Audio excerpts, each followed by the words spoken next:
చందమామ కథ. భోజన ప్రియుడు, నిద్ర ప్రియుడు. పూర్వం ఒక ఊళ్ళో ఒక రాజున్నాడు. ఆయనకి చాలా కాలం వరకు సంతానం కలగలేదు. ఆ తర్వాత ఎన్నో వ్రతాలు, పూజలు, పునస్కారాలు చేయగా కొన్నేళ్లకి 2 పుత్రులు కలిగారు. ఒకడి పేరు భోజన ప్రియుడు, ఇంకొకటి పేరు నిద్రాప్రియుడు.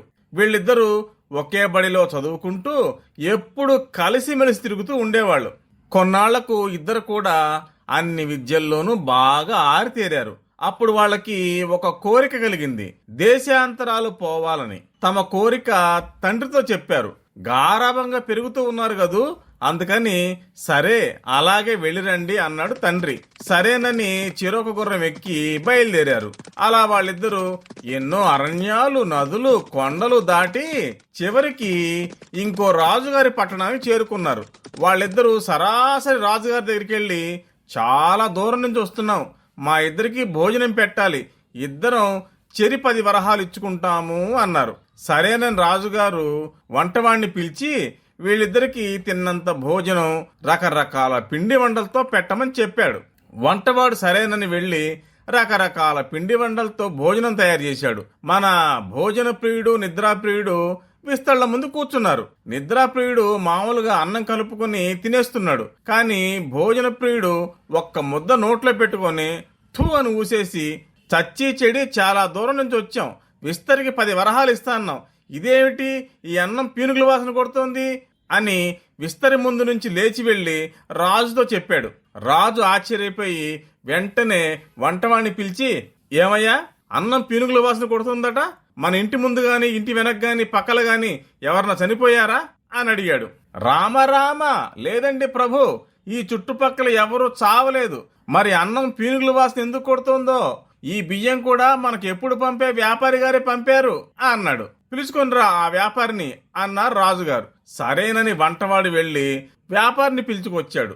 వ్యాపారి వణుకుతూ రాజుగారు ఎదుట నిలబడగానే, ఏమయ్యా వ్యాపారి, నువ్వు పంపిన బియ్యం వండి ఈ కుర్రవాళ్ళకి వడ్డించాం, అన్నం పీనుగుల వాసన కొడుతుందంటున్నారు, ఏమిటి కారణం?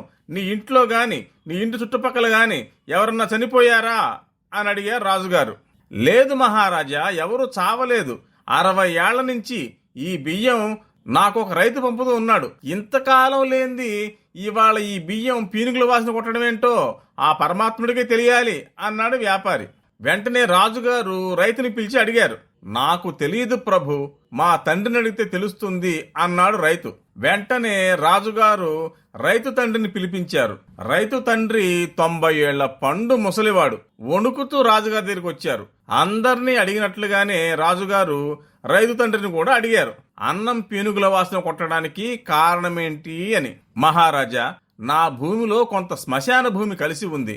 ఆ భూమిలో వ్యవసాయం సాగించి పండిస్తున్న ధాన్యమే ఈ 60 ఏళ్ల నుంచి పంపుతున్నాను అన్నాడు ఆ రైతు తండ్రి. చూశారా, శ్మశాన భూమి కలవడం వల్లే అన్నం పీనుగుల వాసన కొట్టింది అన్నాడు భోజన ప్రియుడు. రాజుగారు అతని సూక్ష్మ బుద్ధిని చాలా మెచ్చుకున్నారు. ఆ తర్వాత వ్యాపారి, రైతు తండ్రి రాజుగారి దగ్గర సెలవు తీసుకొని వాళ్ళ ఇళ్లకి వెళ్లిపోయారు. ఈ గొడవంతా పూర్తయ్యేసరికి బాగా చీకటి పడింది. ఈ రాత్రికి మీరు ఇక్కడే పడుకొని తెల్లవారి పోదురు గాని అన్నారు రాజుగారు. సరేనన్నారు భోజన నిద్రాప్రియులు. ఇద్దరికి చెరొక మంచం వేసి మెత్తటి పరుపులు వేయించాడు రాజు. ఇద్దరు పడుకున్నారు. భోజన ప్రియుడు కాసేపట్లోనే గుర్రుపెట్టి నిద్రపోయాడు.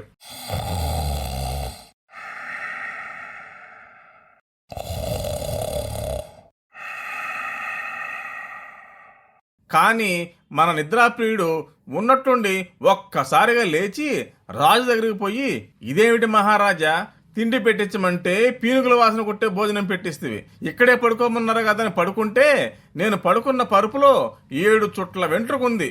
నేను పడుకోగానే ఆ వెంట్రుక ఒత్తుకోవడం చేత నా వెన్ను దద్దురెక్కింది అన్నాడు.